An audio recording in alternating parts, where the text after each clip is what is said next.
একজন সত্যিকারী অহংকারী ব্যক্তি যে তার নিজের কর্ম সম্পর্কে খুব ভালো জানে।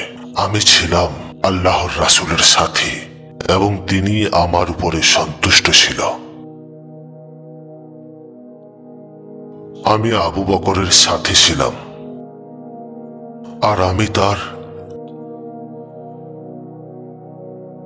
আনুগত্য করলাম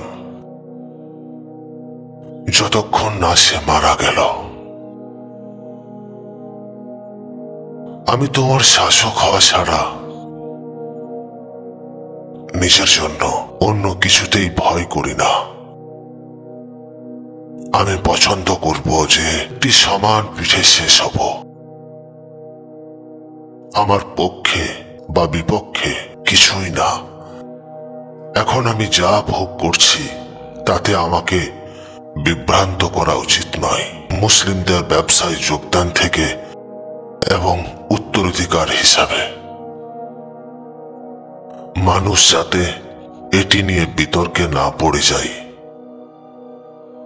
যারা আমার স্থলাভিষিক্ত হবেন তাদের জন্য এটি আমার সুপারিশ।